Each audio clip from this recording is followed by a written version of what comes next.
Бүгін 6 мамыр Қазақтан шыққан тұңғыш олимпиада чемпионы грек-рим күресінен бүкіл әлемге танылған Жақсылық Үшкемпіров атамыздың туылған күні. Осы күнге орай қала тұрғындарымыздың арасынан шағын сұрақ жауап жүргізуге шықтық. Дұрыс жауап бергендерге шағын сыйлығымыз бар. Ендеше кеттік. Ассалаумағалейкум. Жақсылық Үшкемпіров атамыз туралы не білесің? Жақсылық Үшкемпіров атамыз 1980 жылы Москвада олимпиада чемпионы болған. 81 әлем чемпионы болған.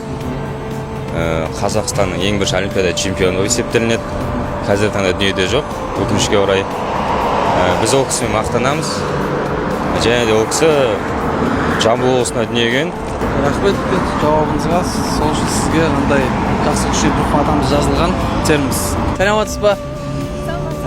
Үшкемпіров туралы не білесіз?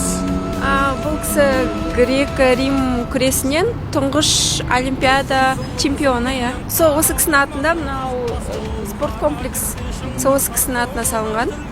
Осы жерде қасында ескерткіші қойылған. Үлкен күрес осы жерде. Сізге мынандай терміз. Ой, рахмет. Жақсылық Үшкемпіров атамыз 1980 жылы олимпиада чемпионы болған. Алтын медаль алған кісі бұл. Қазақстанның тұңғыш рет ие болған. Жауап берген үшін міне мынандай терміз. Жақсылық Үшкемпіров атамыздың аты жазылып тұр терміз. Рахмет саған. Жақсы. Жұмыстар жемісті бол. Ассалаумағалейкум. Жақсылық Үшкемпіров атамыз туралы не білесің? Жақсылық Үшкемпіров. Ол кісі Қазақстаннан шыққан алғашқы олимпийский чемпион. 80 жылдары әлем чемпионын ұтып, 81 жылдары Мәскеуде болған. Қазақстан атауын шығарған. Ол кісіге арналып ескерткіштер шығарылған. Шың ашып бар. Тренировкаға апарасың.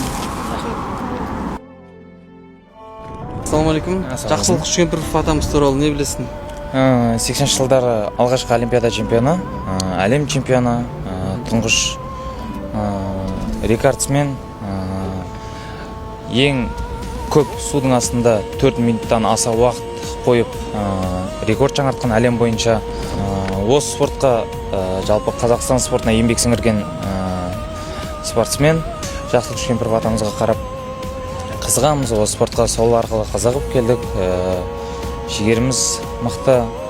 Сол кісіге қарап Жақсылық Үшкемпіров атамыздай боламыз деп өзіміз жаттықтанамыз. Сол үшін еңбек етеміз. Қазақстанымыздың көк туын желбірету үшін. Осы кісі нағыз мақтаныш біз үшін. Мақтанып айтылатындай кісі.